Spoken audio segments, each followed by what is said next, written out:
نحمده ونصلي ونسلم على رسوله الكريم أما بعد فأعوذ بالله من الشيطان الرجيم بسم الله الرحمن الرحيم وما أصابكم من مصيبة فبما كسبت أيديكم ويعفو عن كثير صدق الله مولانا العظيم وصدق رسوله النبي الأمين الكريم إن الله وملائكته يصلون على النبي يا أيها الذين آمنوا صلوا عليه وسلموا تسليما اللهم صل وسلم على سيد الأنبياء والمرسلين وعلى آله الطيبين وأصحابه الطاهرين أجمعين الصلاة والسلام عليك يا سيدي يا رسول الله وعلى آلك وأصحابك يا سيدي يا حبيب الله الصلاة والسلام عليك يا سيدي يا رسول الله وعلى آلك وأصحابك يا سيدي يا رحمة للعالمين حمد و صلاة کے بعد اللہ رب العالمین کا فضل و احسان ہے کہ جس رب کریم نے ہم گناہگاروں کو شکل انسانی میں پیدا فرمایا اور ہمیں طرح طرح کے انعامات اور اکرامات سے نوازا، بالخصوص ہماری ہدایت اور رہنمائی کے لیے ہمیں ایسے ہادی اور رہبر عطا فرمائے کہ جن کے بتائے ہوئے احکامات پر اگر ہم عمل کریں تو ہم دنیا میں بھی کامیاب ہیں اور آخرت میں بھی کامیاب ہیں۔ سفر المظفر کا بابرکت مہینہ ہمارے درمیان اپنی تمام تر برکات لیے حاضر ہے۔ اس بابرکت مہینے کو شہر اولیاء بھی کہتے ہیں۔ بڑے بڑے اکابر اولیاء کاملین کے ایام اور ان کے عرس منائے جاتے ہیں۔ اس کے علاوہ نبی اکرم صلی اللہ تعالیٰ علیہ وآلہ وسلم کے دور میں غزوہ خیبر ہوا اور غزوہ خیبر کی تاریخی فتح، جس کو فتح مبین کہا گیا، اس فتح غزوہ خیبر کی فتح بھی اللہ تعالیٰ نے اہل ایمان کو ماہ سفر میں عطا فرمائی۔ آج کی میری جو خصوصی گفتگو ہے اس کا جو ٹاپک ہے وہ ٹاپک یہ ہے کہ جب بھی سفر کا مہینہ آتا ہے تو ہمارے ہاں کچھ لوگوں کی جہالت کی بنا پر، کچھ توہم پرستی کی بنا پر، کچھ ہندوانہ رسومات کی بنا پر عوام میں بالعموم اور خواتین کے اندر بالخصوص یہ بات مشہور کر دی گئی ہے کہ یہ جو سفر کا مہینہ ہوتا ہے یہ منحوس ہوتا ہے، اور نعوذ باللہ کچھ لوگ باقاعدہ اہتمام کر کے اس مہینے کے خلاف کمپین چلاتے ہیں اور کوشش کرتے ہیں کہ لوگوں کو ترغیب دی جائے کہ اس مہینے میں شادیاں نہ کریں، اس مہینے میں کوئی خوشی نہ کریں، اس مہینے میں کوئی کام شروع نہ کریں۔ تو وجہ پوچھیں تو وجہ یہ بتائی جاتی ہے چونکہ سفر کا مہینہ ہے اور نعوذ باللہ یہ منحوس ہوتا ہے اور اس میں اگر کوئی کام کیا جائے تو وہ نقصان دہ ہوتا ہے، اور یہ ساری کی ساری باتیں، یہ ساری کی ساری فکر، یہ ساری کی ساری سوچ یہ توہم پرستی کے اوپر منحصر ہے، بدفعلی کے اوپر منحصر ہے، بری سوچ کے اوپر منحصر ہے، اور جادو کی فکر رکھنے والے جو لوگ ہیں یہ ان کی ناپاک سوچ کی عکاسی کرتا ہے، اور اسی طریقے سے دور جہالیت کے اندر اور بالخصوص ہندو مذہب کے اندر اس قسم کی توہمات کثرت سے پائی جاتی ہیں اور ہمارے لوگ اس کو کثرت سے اختیار کرتے ہیں۔ اس لیے آج کا جو ٹاپک ہے وہ اسی حوالے سے ہوگا، اور قرآن و حدیث کی روشنی کے اندر سب سے پہلے تو یہ بات سمجھنے کی ہے کہ اسلامک جو منتھ ہیں وہ 12 مہینے ہیں۔ اسلام کے کتنے مہینے ہیں؟ 12 مہینہ ہیں، اور محرم الحرام اسلام کا پہلا مہینہ ہے، صفر المظفر اسلام کا دوسرا مہینہ ہے، اور اس کے بعد ربیع الاول شریف ہے، پھر ربیع الثانی ہے، جمادی الاول ہے، جمادی الثانی ہے، اور اسی طریقے سے رجب ہے، شعبان ہے، رمضان ہے، ذیقعد ہے، ذی الحج ہے، شوال ہے، ذیقعد ہے، ذی الحج ہے، اور اس طریقے سے اسلام کے یہ 12 مہینے ہیں، اور جن کا ذکر اللہ تعالیٰ نے قرآن کے اندر فرمایا ہے۔ اللہ نے ان 12 مہینوں کو قرآن میں بیان کیا، اور پھر ان 12 مہینوں میں سے 4 مہینوں کو خصوصیت کے ساتھ اللہ تعالیٰ نے اشہر حرام قرار دیا ہے، حرمت والے مہینے قرار دیا ہے۔ تو کسی بھی مہینے کے اندر کوئی بھی کام شروع کرنے سے پہلے جو ہے وہ اس کی شریعت کے اندر جو ہے وہ ممانعت نہیں ہے۔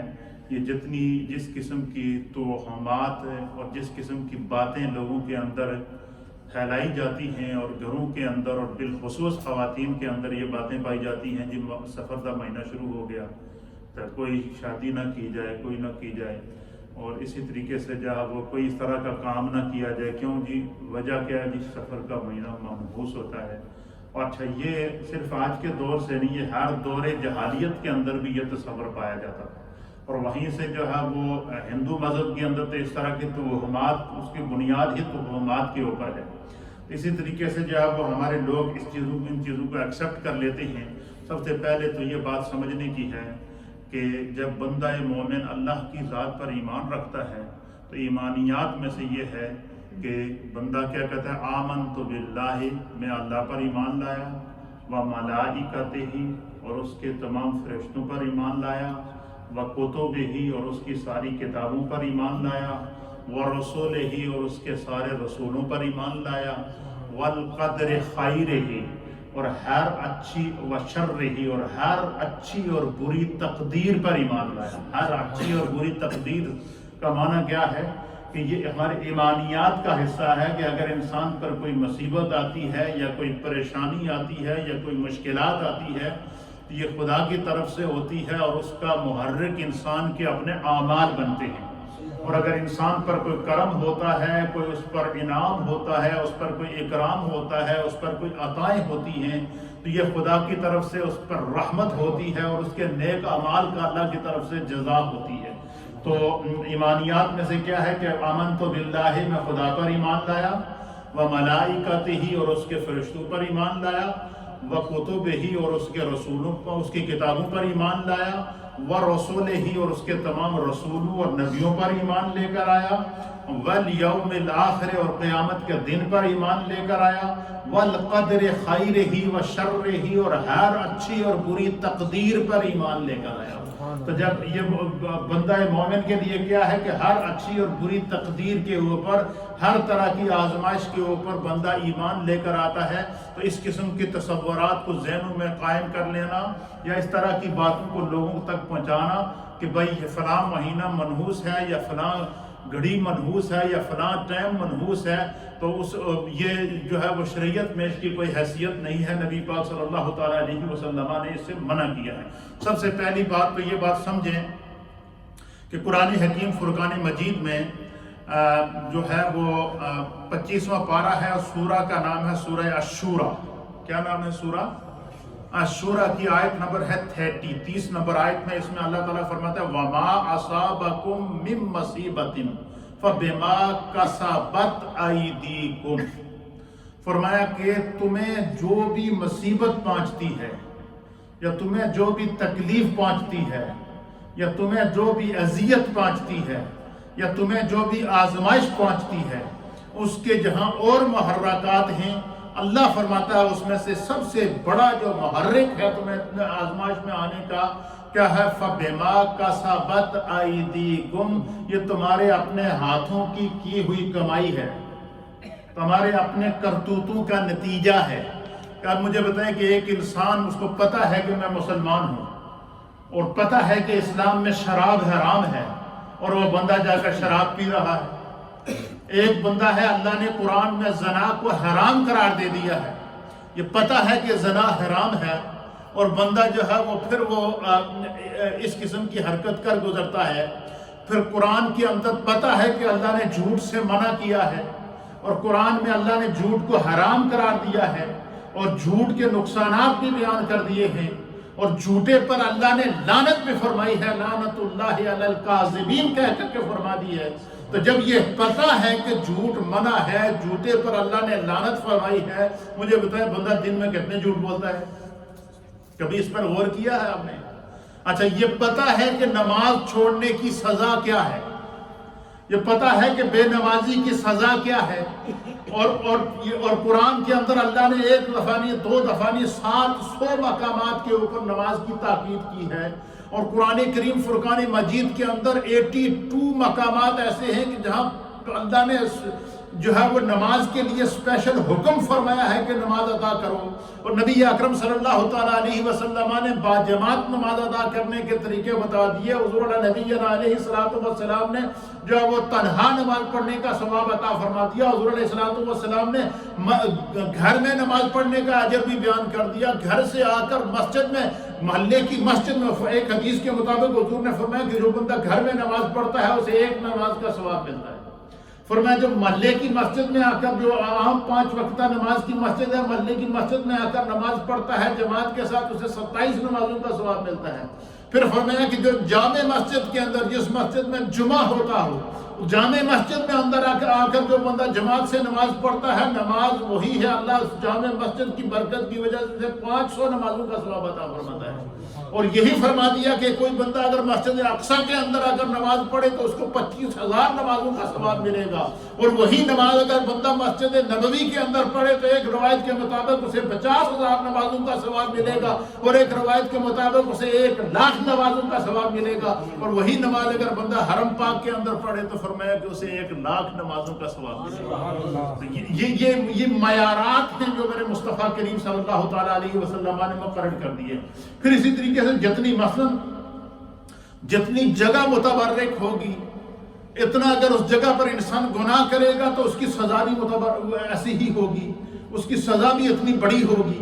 اسی طریقے سے اللہ تعالیٰ قرآن میں فرماتے ہیں وَمَا أَصَابَكُم مِّن مُّصِيبَةٍ، کہ اپنے سروں پر آنے والی آزمائشوں کو، اپنے سروں پر آنے والی مصائب کو سفر پر نہ ڈالو، اپنے آنے والی مصائب کو مہینوں کے اوپر نہ ڈالو، اپنے سروں پر آنے والی مصیبتوں کو مہینوں کی نحوست کی طرف منسوب نہ کرو، اپنے سروں پر آنے والی مصیبتوں کو دنوں کی نحوست کے اوپر منسوب نہ کرو، اپنے سروں پر آنے والی مصیبتوں کو جو ہے وہ اپنے ارد گرد کے ماحول اور علاقے اور لوگوں کی طرف منسوب کرنے کے بجائے انسان کبھی اتنا غور اپنے اوپر بھی تو کر لے کہ جس رب نے مجھے ایمان دیا ہے، جس رب نے مجھے نور دیا ہے، جس رب نے مجھے طاقت دی ہے، جس رب نے مجھے عزت دی ہے، جس رب نے مجھے عقل دیا ہے، جس رب نے مجھے فہم دیا ہے، جس رب نے مجھے سوچنے اور سمجھنے کی صلاحیت دی ہے، میں اس رب کی کس حد تک فرمانبرداری کرتا ہوں؟ تو اللہ فرماتا ہے وَمَا أَصَابَكُم مِّن مُّصِيبَةٍ، کہ تمہیں جو اللہ کی طرف سے جو ہے وہ تمہیں جو مصیبت پہنچتی ہے، یہ تکلیف پہنچتی ہے، فَبِمَا كَسَبَتْ أَيْدِيكُمْ، یہ تمہارے اپنے ہاتھوں کا کیا ہوا کیا ہے؟ یہ تمہارے اپنے ہاتھوں کے کی ہوئی کمائی ہے، تمہارے اپنے ہاتھوں کے کیے ہوئے کرتوت ہیں، تمہارے اپنے بے عملی کا نتیجہ ہے، تمہارا دین سے دوری کا نتیجہ ہے، تمہارا دین سے بیزاری کا نتیجہ ہے، تمہارا دین سے روح گردانی کرنے کا نتیجہ ہے، اور تم مسائل کے اندر گھر گئے۔ اور یہی وجہ ہے کہ ایک حدیث کے اندر نبی اکرم صلی اللہ تعالیٰ علیہ وآلہ وسلم نے یہ جو توہم پرستی ہے، یا وہم کا آنا ہے ذہن کے اندر، یا وسوسوں کا ذہن کے اندر آتا ہے، جس شخص کو زیادہ وسوسے آتے ہیں وہ یہ سمجھ لے کہ اس کے اوپر شیطان سوار ہے، شیطان اس کے اوپر غلبہ پا چکا ہے۔ کس وجہ سے؟ اس کی بے عملی کی وجہ سے۔ کیونکہ نبی پاک صلی اللہ علیہ وسلم کی حدیث کی ایک حدیث کا خلاصہ یہ ہے کہ بندہ مومن جو نماز کا پابند ہو، شریعت کا پابند ہو، دین کا پابند ہو، شیطان اپنے حربے کے باوجود اس پر غالب نہیں آ سکتا۔ شیطان اس پر غالب نہیں آ سکتا۔ شیطان ہمیشہ اس شخص پر غالب آتا ہے جو شیطان کو اپنے ذہن میں ایکسس دیتا ہے۔ شیطان ہمیشہ اس شخص پر غالب آتا ہے جو شیطان کو اپنے سوچ پر ایکسس دیتا ہے۔ شیطان ہمیشہ اس شخص پر غالب آتا ہے جو شیطان کو اپنے دل میں ایکسس دیتا ہے۔ شیطان ہمیشہ اس شخص پر غالب آتا ہے جو بے عملی کی وجہ سے جو ہے وہ اس پر جو ہے وہ شیطان کو جو ہے ایکسس دے دیتا ہے۔ تو پھر جب شیطان انسان پر غالب ہو جائے تو انسان کی مثال اس طرح ہو جاتی ہے جس طرح ریموٹ کنٹرول ہوتا ہے، جس طرح روبوٹ ہوتا ہے کہ جس طرف چاہو موڑ دو وہ موڑنا شروع ہو جاتا ہے۔ اب انسان اس کا ریموٹ کس کے پاس ہوتا ہے؟ شیطان کے پاس ہوتا ہے۔ آذان ہوتی ہے تو بٹن دبا دیتا ہے مسجد کی طرف نہ جائیں۔ رات کو سوتا ہے، صبح کی آذان ہوتی ہے تو بٹن دباتا ہے، باہر بڑی ٹھنڈ آئی آگے باہر نہ نکلی، بستر تو نہ باہر نکلی۔ وہ پھر کیا کرتا ہے؟ اس کو فالو کرتا ہے۔ پھر اسی طریقے سے جناب جب بھی کوئی نیکی کا ارادہ کرتا ہے ایک دم اس کا دل پلٹ دیتا ہے، اس کے دلوں کے اندر وسوسے ڈالتا ہے۔ تو اللہ تعالیٰ فرماتا ہے کہ تمہارے اوپر اکثر جو مصیبتیں آتی ہیں، آزمائشیں آتی ہیں، مشکلات آتی ہیں، تکالیف آتی ہیں، وما اصابکم من مصیبہ، تمہارے اوپر جس قسم کی کوئی مصیبت آتی ہے فبما کسبت ایدیکم، یہ تمہارے اپنے کیے ہوئے کسب، تمہارے اپنے کیے ہوئے ہاتھوں کا نتیجہ ہے، تمہارے اپنے کیے ہوئے بے عملی کا نتیجہ ہے۔ اس وجہ سے تمہیں مصائب آتی ہیں، مشکلات آتی ہیں، مصائب آتی ہیں، آزمائشیں آتی ہیں۔ اور پھر اس کی آزمائش کی ایک قسم یہ بھی ہے کہ شیطان نیک بندے سے فائٹ کرتا ہے۔ وہ انبیاء پر بھی حملہ کیا ہے اس نے، شیطان اولیاء پر بھی اس نے حملہ کیا ہے، لیکن انہوں نے اس کو اپنے اوپر غالب نہیں آنے دیا۔ تو پھر جو ہے وہ تو اس طرح کی جو توہم پرستی ہے اس سے ہمیں بچنا چاہیے۔ سب سے پہلی بات یہ ہے کہ اللہ تعالیٰ جب بندہ مومن ایمان لاتا ہے تو ایمانیات میں سے جہاں پر اللہ پر ایمان لانا ہے، جہاں پر اللہ کے رسولوں پر ایمان لانا ہے، جہاں پر اللہ کی کتابوں پر ایمان لانا ہے، جہاں پر موت اور زندگی پر ایمان لانا ہے، جہاں پر قیامت کے دن پر ایمان لانا ہے، وہاں پر بندہ کیا کرتا، کس پر ایمان لاتا ہے؟ ہر اچھی اور بری تقدیر پر۔ آمنت باللہ وملائکتہ وکتبہ ورسولہ والیوم الآخر والقدر خیرہ وشرہ، ہر اچھی اور بری تقدیر پر جب بندہ ایمان لے کر آئے تو پھر وہ اپنے رب کی طرف جب اپنے آپ کو منسوب کرتا ہے تو پھر اگر آزمائش آ بھی جائے تو اللہ تعالیٰ اس آزمائش سے اس کو نکال دیتا ہے، اور اگر وہ آزمائش سے گزر جائے تو اس کو اتنا بڑا اجر عطا فرماتا ہے کہ وہ کائنات کے لیے ضرب المثل بن جاتا ہے۔ تو فرمایا کہ وَيَعْفُو عَنْ كَثِيرٍ، کہ بہت ساری باتیں ایسی ہیں کہ انسان کو پتہ ہی نہیں ہوتا، اللہ تعالیٰ اس کو معاف کر دیتا ہے، انسان کو اس کا احساس تک نہیں ہوتا۔ تو یہ جو تصور پایا جاتا ہے اور یہ جو لوگوں کے ذہنوں کے اندر بات ڈالی گئی ہے کہ یہ جو سفر کا مہینہ ہے یہ جو ہے یہ منحوس ہے اور اس کے اندر کوئی شادی نہ کی جائے، کوئی نیک کام نہ کیا جائے، کوئی سفر نہ کیا جائے، تو اس قسم کی یہ ساری کی ساری توہم پرستی ہے، اس کا دین سے کوئی تعلق نہیں ہے۔ اب سنیے اس کے بارے میں نبی اچھا یہ دور یہ اس طرح کی توہم پرستی دور جہالیت کے اندر بھی لوگوں کے اندر پائی جاتی ہے، عربوں کے اندر ابھی بھی پائی جاتی ہے، اور ہندو مذہب کے اندر تو اس کی بنیاد ہی اس کے اوپر رکھی گئی ہے۔ تو وہ لوگوں کے ذہنوں کے اندر اس طرح کی باتیں جب راسخ ہو جاتی ہیں تو پھر کیا ہوتا ہے؟ پھر انسان جو ہے وہ شیطان کے جکڑے میں آ جاتا ہے۔ تو نبی اکرم صلی اللہ تعالیٰ علیہ وسلم نے ان تمام باتوں کی نفی کر کے بندہ مومن کو ایک راستہ دیا، اور وہ کیا دیا ہے؟ نبی اکرم صلی اللہ تعالیٰ علیہ وآلہ وسلم کی حدیث ہے کہ یہ جو سفر کے بارے میں کہتے ہیں کہ سفر منحوس ہوتا ہے کہ اس میں کوئی ایسا کام نہ کیا جائے، تو سب سے پہلی بات اس سفر کے حوالے سے کیا ہے کہ یہ توہم پرستی ہے، اس کا دین سے کوئی تعلق نہیں ہے۔ حضور نبی علیہ الصلوۃ والسلام نے اس چیز سے منع کیا ہے۔ اور پھر اسلام کے 12 مہینے ہیں، ہر مہینے کے اندر جو ہے وہ ہر مہینے میں چاند نکلتا ہے، چاند غروب ہوتا ہے، سورج نکلتا ہے، سورج غروب ہوتا ہے، ہر مہینے کی عبادات اسی انداز سے بندہ مومن پر مقرر کی گئی ہیں. کسی مہینے کی عبادت کے اندر یہ نہیں بتایا گیا کہ سفر کا مہینہ ہے تو یہ منحوس ہے لہذا یہاں پر جو ہے عبادات کو کم کر دیا جائے یا زیادہ کر دیا جائے. ایسا نہیں ہے.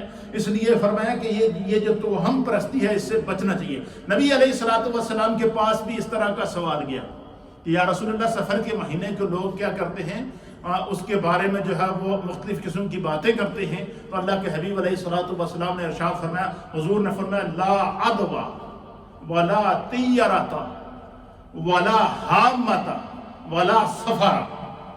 سرکار دو عالم صلی اللہ علیہ وسلم نے فرمایا کہ کوئی بھی, اور یہ بھی مشہور ہے کہ سفر کے مہینے میں بیماریاں زیادہ لگ جاتی ہیں اور اس مہینے کے اندر جو ہے وہ پریشانیوں میں انسان گھر جاتا ہے. تو ان تمام چیزوں سے نبی پاک صلی اللہ علیہ وسلم نے اس حدیث میں منع کیا. حضور نے فرمایا ولا عدوى, فرمایا لا عدوى, فرمایا کہ کوئی بھی بیماری از خود متعدی نہیں, از خود کوئی بھی بیماری متعدی نہیں. پھر اسی طریقے سے فرمایا ولا طیرۃ, فرمایا کہ یہ جو بد فعالی ہے کہ کہتے ہیں کہ اس مہینے میں کوئی کام کرو گے تو یہ بڑا بد فعال ہے اور یہ جو اب اچھا نہیں ہے اور یہ کام کرنے سے یہ اس طرح کے نقصانات ہیں. تو نبی پاک صلی اللہ علیہ وسلم نے فرمایا کہ اسلام کے اندر بد فعالی کی کوئی گنجائش نہیں, البتہ نیک فعالی ضرور ہے. نیک فعال نکالنا یہ شریعت سے ثابت ہے, وہ بھی میں آگے آپ کے سامنے حدیث پیش کروں گا. اور فرمایا کہ ولا حامۃ ولا سفر, نبی اکرم صلی اللہ علیہ وسلم نے فرمایا کہ کوئی بیماری از خود جو ہے وہ متعدی نہیں ہوتی اور بدشگونی لینا اسلام کے اندر جائز نہیں ہے.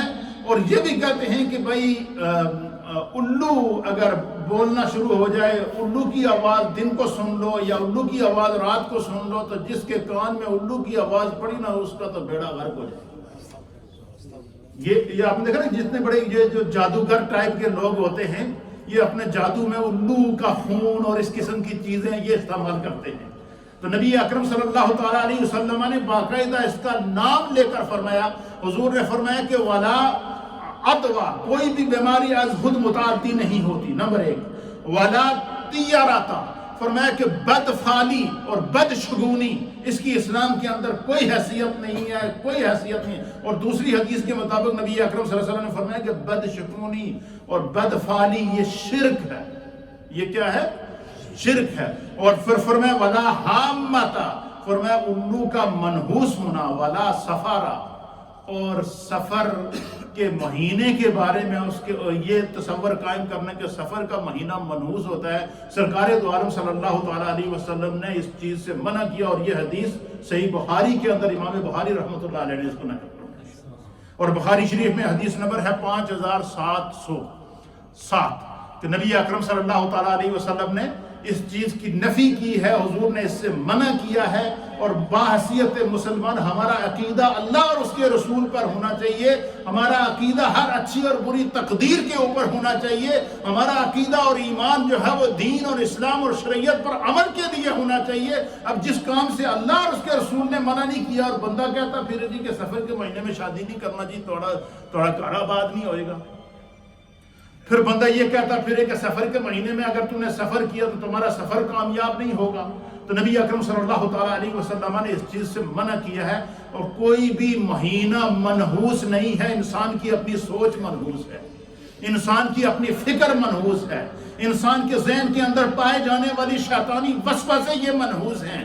انسان کو رائے حق سے بھٹکانے کے لیے جو شیطان کے حربے ہیں اس کے اندر نحوست پائی جاتی ہے. لیکن اسلام نے اس چیز سے منع کیا ہے. نبی اکرم صلی اللہ تعالیٰ علیہ وسلم نے فرمایا لا عدوى, کوئی جو ہے بیماری از خود متعدی نہیں ہے.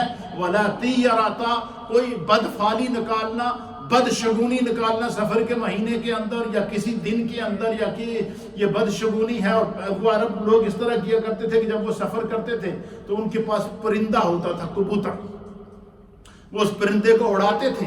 تو اگر وہ پرندہ اڑ کر دائیں طرف گیا تو کہتے تھے یہ سفر ہمارے لیے بڑا اچھا رہے گا, اور وہ اڑ کر بائیں طرف چلا گیا تو کہتے تھے یہ سفر ہمارے لیے منحوس ہوگا. نبی اکرم صلی اللہ تعالیٰ علیہ وسلم نے فرمایا کہ بد فعالی نکالنا, بد شگونی نکالنا جس کا اللہ اور اس کے رسول کی طرف سے کوئی حکم نہ ہو, فرمایا کہ یہ کیا ہے, یہ شرک ہے, یہ اللہ اور اس کے رسول کے دین کے اندر مداخلت ہے. تو لہٰذا اس قسم کا تصور قائم کرنے کے سفر کا مہینہ منحوس ہوتا ہے، یہ شرعاً اس کی اجازت نہیں ہے، نبی پاک صلی اللہ علیہ وسلم نے اس سے منع کیا ہے، اور یہ بخاری شریف کی حدیث ہے۔ ولا حامتا، الو کی آواز کو سننا یا الو کی آواز سے فال نکالنا یا الو کی آواز سن کر اس کا دوسروں کے اوپر حکم سنا دینا کہ بھائی یہ کام کیا تو تمہارا گھر آباد نہیں ہوگا، یہ کام کیا تو تمہاری شادی کامیاب نہیں ہوگی، یہ کام کیا تو تمہارے گھر میں برکت نہیں ہوگی۔ نبی علیہ الصلوۃ والسلام نے فرمایا کہ اس کی کوئی شریعت کے اندر حیثیت نہیں ہے، یہ انسان کے اپنے بنائے ہوئے ڈھونگاسلے ہیں، اس کو جو ہے وہ بدشگونی بھی کہتے ہیں، اس کو بدفعلی بھی کہتے ہیں، اور اس کو جو ہے وہ توہم پرستی بھی کہتے ہیں۔ توہم پرستی وہ ہے کہ کسی دوسرے مذہب کو دیکھ کر انسان وہ سوچ اختیار کر لے، تو اس سے قرآن نے حدیث میں نبی اکرم صلی اللہ تعالیٰ علیہ وآلہ وسلم نے منع کیا، ولا سفارا، اور حضور نے فرمایا سفر کا مہینہ منحوس نہیں ہے۔ اچھا اب مجھے یہ بتائیں، آپ اندازہ لگائیں، یہ ہمارے لوگوں کی سوچ دیکھیں کہ یہ جو لوگ یہ اس طرح کے فتوے دیتے ہیں، اور لوگوں کو بالخصوص خواتین کے اندر یہ بات بہت چلتی کہ سفر دے مہینے شادی نہیں کرنی، کیوں جی؟ سفر دا مہینہ منحوس ہے۔ اچھا حضور نے فرمایا ولا سفر، سفر منحوس نہیں ہے، ایک بات۔ دوسری بات یہ ہے کہ جب مولائے کائنات جناب حیدر کرار سیدنا علی المرتضیٰ کرم اللہ وجہہ الکریم اور سیدہ کائنات سیدہ طیبہ طاہرہ فاطمہ الزہرا رضی اللہ تعالی عنہ، مولائے کائنات اور سیدہ کائنات کی جب شادی ہوئی تو وہ سفر کے مہینے میں ہوئی۔ مولائے کائنات کی شادی کون سے مہینے میں ہوئی ہے؟ سفر کے مہینے میں۔ یہ بات یاد رکھیے گا، ذہن میں رکھیے گا۔ حضرت علی المرتضیٰ اور سیدہ کائنات سیدہ فاطمہ الزہرا کی شادی سفر کے مہینے کے پہلے ہفتے کے اندر ہوئی ہے۔ سفر کے پہلے ہفتے میں کیا ہوئی ہے؟ شادی کس کی ہوئی ہے؟ مولائے کائنات کی۔ اور سفر کے پہلے ہفتے میں شادی کس کی ہوئی ہے؟ سیدہ کائنات کی۔ اور ان کی شادی کا نکاح کس نے پڑھایا؟ سید کائنات نے، سید العالمین محمد رسول اللہ صلی اللہ تعالیٰ علیہ وسلم نے۔ ان کی شادی کے گواہوں میں جناب صدیق اکبر ہیں، جناب فاروق اعظم ہیں، جناب عثمان غنی ہیں، اور یہ وہ پاک ہستیاں ہیں۔ تو حضور اللہ نبی علیہ الصلوۃ والسلام نے سیدہ کائنات کا نکاح کس مہینے میں کیا؟ سفر کے مہینے کے اندر کیا۔ مولائے کائنات کا نکاح جن کو تاجدار حل عطا کہتے ہیں، جن کو مولا مشکل کشا کہتے ہیں، انہوں نے شادی سفر کے مہینے میں، اس میں خدا کی حکمت تھی، سفر کے مہینے میں شادی کر کے ہر قسم کی توہم پرستی پر مور لگا دی ہے۔ ہر قسم کی توہم پرستی کو جو ہے وہ اس کو بتا دیا ہے کہ یہ توہم پرستی اسلام کے اندر جائز نہیں ہے۔ یہ بت پرستی کی قسم تو ہو سکتی ہے، شیطانی وسوسے کی قسم تو ہو سکتی ہے، اسلام کے اندر اس کی کوئی حیثیت نہیں۔ تو مولائے کائنات کی اور سیدہ کائنات کی شادی کون سے مہینے میں ہوئی؟ سفر کے مہینے میں۔ اسی طریقے سے سفر کے مہینے کے اندر کہتے ہیں جی سفر کے مہینے کے اندر کوئی کسی قسم کی جو ہے وہ نہیں کرنا چاہیے۔ تو اب سفر کے مہینے کے اندر کیا ہوا؟ اب یہ دیکھیے علماء اور محدثین نے لکھا ہے کہ سب سے پہلی بات ہے کہ سفر کے مہینے میں سیدہ کائنات کی اور مولائے کائنات کی شادی ہوئی، اور سفر کے مہینے میں حضرت صفیہ بنت ہوئی رضی اللہ تعالی عنہا ام المؤمنین، سرکار دو عالم صلی اللہ علیہ وسلم نے اپنا ایک نکاح سفر کے مہینے میں کیا۔ حضور کا اپنا نکاح حضرت صفیہ سے جو ہوا وہ کب ہوا؟ سفر کے مہینے کے اندر۔ مولائے کائنات اور سیدہ کائنات کا نکاح کب ہوا؟ سفر کے مہینے کے اندر۔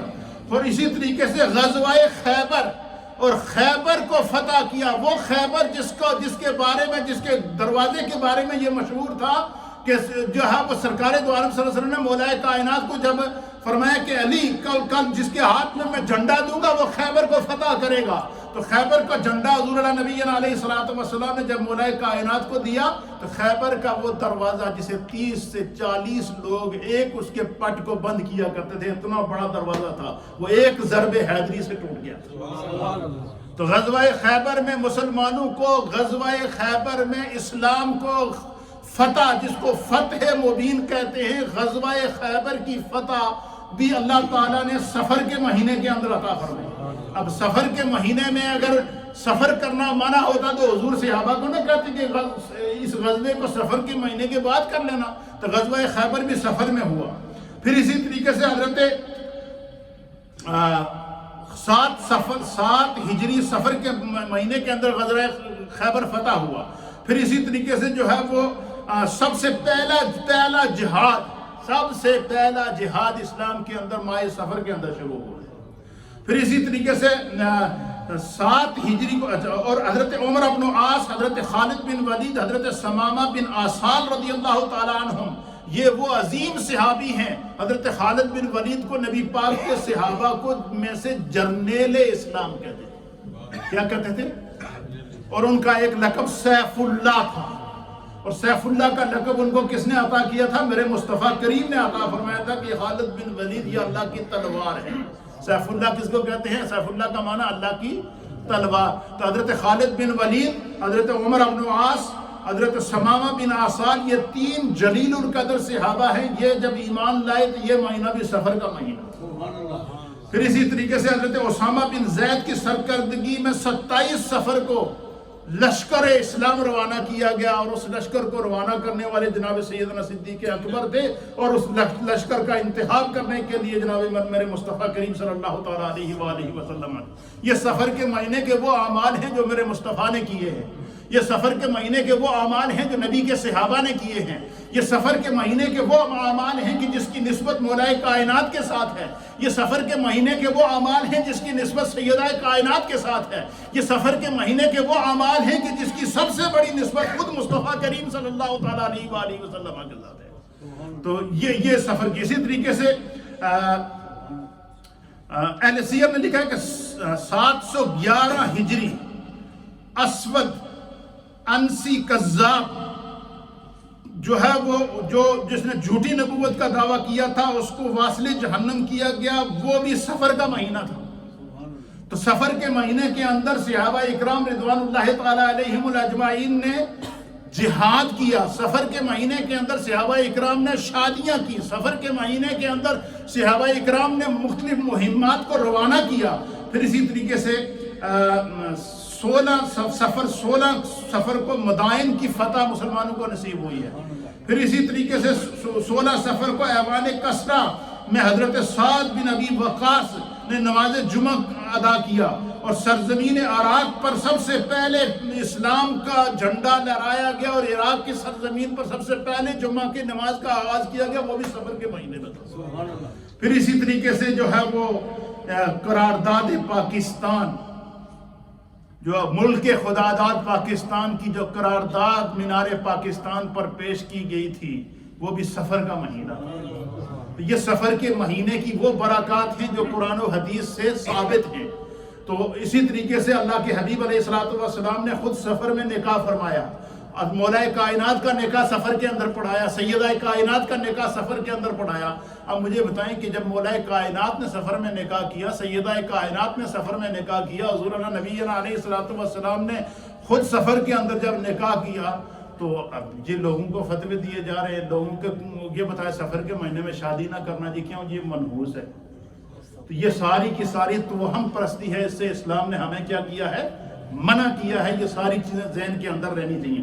پھر اسی طریقے سے نبی اکرم صلی اللہ تعالیٰ علیہ وسلم کفار اور مشرکین کا یہ طریقہ کار ہوتا تھا. اس کو اللہ تعالیٰ نے قرآن کے اندر بیان فرمایا کہ کفار اور مشرکین کا یہ طریقہ ہوتا ہے کہ فَإِذَا جَاءَتْهُمُ الْحَسَنَةُ قَالُوا لَنَا هَٰذِهِ، کہ جب بنی اسرائیل کو کوئی نیک کام کرتے، کوئی اچھا کام کرتے، اور جب لوگوں کی طرف سے ان کو واہ واہ ہوتی، تو قالو تو کہتے لنا هَٰذِهِ، یہ سڑی وجہ تو ہے. وہ کیا کہا کرتے تھے؟ یہ چنگا کام ہوا، لوگ اس پہ داد دیتے ہیں، لہذا سڑی وجہ تو ہے. اور فرماتے ہیں کہ وَإِن تُصِبْهُمْ سَيِّئَاتٌ يَتَطَيَّرُوا بِمُوسَىٰ وَمِن مَّعَهُ، فرماتے ہیں کہ وَمَن مَّعَهُ، فرماتے ہیں کہ جب کوئی ایسا کام ہوتا کہ جس کے اندر کوئی ان کو برائی پائی جاتی، یا پکڑے جاتے، یا بدنام ہو جاتے، تو کہتے ہیں یہ تو موسیٰ کی طرف سے ہوتا ہے. تو چنگا کام ہوا تو اپنی طرف منسوخ کرتے تھے. تو اس لیے نبی اکرم صلی اللہ تعالیٰ علیہ وآلہ وسلم نے ان چیزوں سے منع کیا ہے. فرمایا کہ ہر اچھی اور بری تقدیر جو ہے وہ کوئی بھی ناپسندیدہ کلمہ سن کر یا ناپسندیدہ چیز دیکھ کر یہ سمجھنا کہ آج نقصان ہو جائے گا، یا بعض لوگ کہتے ہیں کہ دائیں آنکھ پھرک گئی تو یہ ہو گیا، تو بائیں آنکھ پھرک گئی تو یہ ہو گیا، تو جو ہے وہ آج ہم نے اس قسم کی آواز سنی ہے، آج یہ چیزیں سنی ہیں، یہ ساری کی ساری جو ہے یہ توہم پرستی ہے. اس کی شریعت کے اندر، دین کے اندر کسی قسم کی کوئی حیثیت نہیں. نبی پاک صلی اللہ تعالیٰ علیہ وآلہ وسلم نے اس سے منع کیا. کچھ لوگ طوطے سے فال نکلواتے ہیں، اس کا بھی شریعت کے اندر کوئی گنجائش نہیں ہے، کسی قسم کی کوئی حیثیت نہیں ہے. نیک فال نکالنا یہ نبی علیہ السلام سے ثابت ہے. جب صلح حدیبیہ کا موقع آیا، اسی طریقے سے بعض ایسے مواقع آئے کہ کوئی جب کوئی وفد نبی پاک صلی اللہ علیہ وسلم کے پاس آیا تو حضور علیہ السلام نے فرمایا کہ تمہارا نام کیا ہے؟ تو انہوں نے کہا جی میرا نام سہل ہے. تو حضور نے فرمایا ساڈا کام آسان ہو گیا. کیوں؟ فرمایا سہل اور سہیل کا معنی ہے آسانی پیدا کرنا. تو نیک افعال نکالنا اور نیک شگون نکالنا، اس کی اسلام کے اندر اجازت موجود ہے. پھر اسی طریقے سے قرآن حکیم فرقان نبی اکرم صلی اللہ تعالیٰ علیہ وسلم نے ایسی تعلیمات عطا فرمائی ہیں کہ ان پر عمل کرنے سے مسلمان وہم پرستی سے محفوظ رہتا ہے. اور نبی اکرم صلی اللہ تعالیٰ علیہ وسلم نے باقاعدہ اس طرح کی جو ہے وہ ان چیزوں سے بچنے کی دعائیں بھی عطا فرمائی ہیں. اور اسی طریقے سے فرمایا جب کوئی مصیبت آئے، کوئی پریشانی آئے، کوئی مشکلات آئے، کوئی آزمائش آئے تو اس کے لیے کیا کرنا چاہیے؟ اللہ کی طرف رجوع کرنا چاہیے. مثلا بعض چیزیں ایسی ہیں کہ جو ظاہر ہیں. مثلا حدیث کے اندر آتا ہے کہ جب سورج کو گرن لگتا یا چاند کو گرن لگتا تو نبی علیہ السلام پر پریشانی کے اثرات ظاہر ہوتے ہیں. اور حدیث کے اندر ہے کہ حضور علیہ السلام، امام بخاری نے نقل کیا کہ نبی علیہ السلام سورج کو گرن لگا، حضور علیہ السلام جلدی اٹھے، آپ نے اپنی چادر جو ہے وہ اپنے کندھے پہ ڈالی، آپ فوراً مسجد میں آئے، صحابہ کو بلایا. جب تک سورج گرن جاری رہا سرکار صلاۃ الکسوف پڑھتے رہے، استغفار کرتے رہے. اسی طریقے سے جب کبھی کوئی تیز آندھی آتی تو سرکار دو عالم صلی اللہ تعالیٰ علیہ وسلم خود بھی استغفار کرتے، اپنے ساتھ بیٹھے صحابہ کو بھی استغفار کی تعلیم دیتے. کیوں؟ کہ سرکار دو عالم صلی اللہ علیہ وسلم نے فرمایا کہ یہ جو تیز آندھی کا آنا یہ اللہ تعالیٰ کی طرف سے عذاب کی نشانیاں ہوتی ہیں. کیونکہ قرآن حکیم فرقان مجید نے بیان کیا کہ بعض جو نافرمان قومیں تھیں جنہوں نے اللہ کے نبیوں کی نافرمانی کی ہے اور جنہوں نے اللہ کے دین کی نافرمانی کی ہے، اللہ کی شریعت اور ان کی کتب کی نافرمانی کی ہے، تو پھر اللہ تعالیٰ نے ان پر کیا ریحاً سرسرا، اللہ تعالیٰ نے ان پر گرم ہواؤں کا طوفان بھیجا. پھر بعد طوفان نوح، جنہوں نے حضرت نوح علیہ السلام کی جو ہے وہ نافرمانی کی، ان پر اللہ تعالیٰ نے پانی کا عذاب بھیجا. جنہوں نے حضرت لوط علیہ السلام کی نافرمانی کی، ان پر اللہ تعالیٰ نے آسمان سے جو ہے وہ پتھروں کی بارش نازل فرمائی ہے. تو فرمایا کہ اس قسم کی جو بعض وہ چیزیں ہیں جو ظاہر ہیں، اسی طریقے سے بعض بیماریاں ایسی ہیں کہ جو ظاہر ہیں. جیسے نبی علیہ السلام کے دور کے اندر طاعون کی بیماری ہے. تو حضور نبی علیہ السلام نے فرمایا کہ سرکار نے فرمایا کہ جو ہے وہ جس علاقے میں طاعون کی بیماری ہو دوسرے علاقے والے اس علاقے میں نہ جائیں، اور جس علاقے میں وہ وبا پھیلی ہوئی ہے وہ علاقے والے دوسرے علاقے میں نہ جائیں. اس سے آپ احتیاط کریں. سرکار کی بیماری ظاہر ہوگی، سرکار نے اسے بچنے کا حکم ارشاد فرمایا. پھر اسی طریقے سے جو ہے وہ جب تیز بارش ہو، بجلی کڑکے، تو حضور نبی علیہ السلام نے کی تعلیمات کے مطابق کثرت سے استغفار کرنا چاہیے.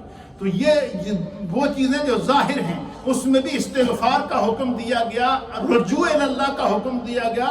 یہ نہیں کہا گیا کہ اس میں شادی نہیں کرنا، یہ نہیں کہا گیا کہ اس میں یہ کام نہیں کرنا، یہ نہیں کہا گیا کہ اس میں سفر نہیں کرنا، یہ نہیں کہا گیا کہ اس میں، یہ ساری انسان کی بنائی ہوئی چیزیں اور توہم پرستی ہے. اس کی شریعت کے اندر کسی قسم کی کوئی گنجائش نہیں ہے. پھر اسی طریقے سے نبی اکرم صلی اللہ تعالیٰ علیہ وآلہ وسلم نے جو ہے وہ حضرت عبداللہ بن مسعود رضی اللہ تعالیٰ علیہ وسلم روایت کرتے ہیں کہ حضور نبی علیہ السلام نے فرمایا کہ الطیرۃ من الشرک ومنا الا ولکن اللہ یذہبہ بالتوکل. حضور نبی علیہ السلام نے فرمایا کہ بد فعلی، بد شگونی اور اپنا نتیجہ نکال دینا کہ یہ کام اس طرح کیا تو اس طرح ہو جائے گا، اس طرح کیا تو اس طرح ہو جائے گا. فرمایا الطیرۃ من الشرک، حضور نے فرمایا بد فعلی نکالنا، بد شگونی نکالنا یہ شرک ہے. یہ کیا ہے؟ شرک ہے. تو ان تمام چیزوں سے ہمیں بچنا چاہیے۔ سفر کے مہینے کے حوالے سے جو توہم پرستی پھیلی ہوئی ہے تو اس کے بارے میں آج ہم نے کیا علم سیکھا ہے کہ نبی علیہ الصلوۃ والسلام نے فرمایا سفر کے مہینے کے بارے میں کہ سفر کا جو مہینہ ہے یہ منحوس نہیں ہے، بلکہ حضور علیہ السلام نے فرمایا کہ لا عدوى ولا طیرۃ ولا حامۃ ولا سفر، کہ نہ بیماری از خود کوئی متعدی ہے، نہ جو ہے وہ سفر کا مہینہ منحوس ہے، نہ الو کا بولنا منحوس ہے، نہ جو ہے وہ جو کسی قسم کی بدشگونی اور بدفعالی نکالنا منحوس ہے، اور سرکار دو عالم صلی اللہ علیہ وسلم نے ان تمام چیزوں سے منع کیا ہے۔ ہمیں یہ ساری چیزیں سمجھنی چاہیے۔ اللہ ہمیں دین سمجھنے کی توفیق دے۔